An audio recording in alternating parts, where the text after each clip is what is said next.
Morgan Craven. Good morning.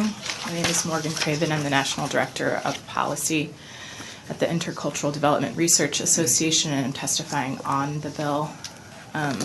IDRA works to ensure the implementation of research-based approaches that provide excellent, equitable education opportunities for all students.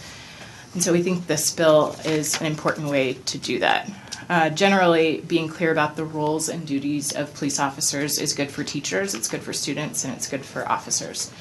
I've spoken with a number of school-based police officers who have said that it is challenging when they are called into a classroom or a cafeteria or a hallway to handle routine discipline issues that have nothing to do with crime or safety.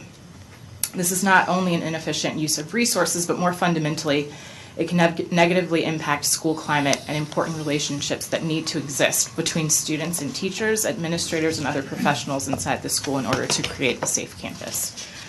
When teachers and administrators are able to rely on law enforcement to address issues that used to be handled in the classroom or by an assistant principal, they are often not using the skills that they have or are not developing the skills they need to effectively manage their classrooms or resolve conflict.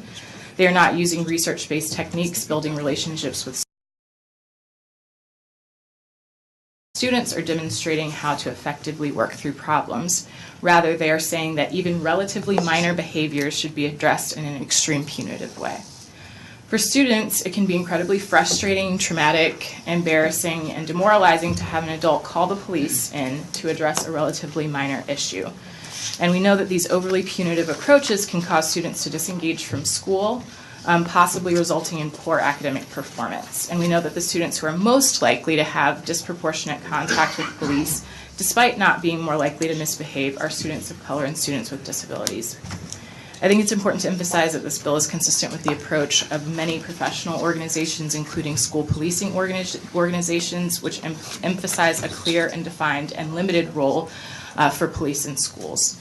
And I'll just end by saying, by asking you to imagine what it would be like if we called the police for routine discipline issues in any other context outside of school. It would be an absurd and inefficient use of resources if police were called whenever someone had a cell phone out when they weren't supposed to, or failed to comply with a dress code. And these are so-called violations that we hear about police being called to handle in schools. And we would never take such an approach here, and we shouldn't do it in schools. Thank you, and I'm happy to answer any questions. Thank you, Morgan. Any questions? Yeah. Thank you very much, Morgan. Thank you. Is there anyone else wishing to testify on for or against Senate Bill 1707? Chair sees none. At this time, Senator West. Now, Morgan was testifying on in favor. What was your position on the bill? My position was on. On, okay. Thank you. Good. Yeah. Senator Fallon. Chairman Lucio, thank you. It addresses it perfectly in the sub. Thank you. Yes, sir.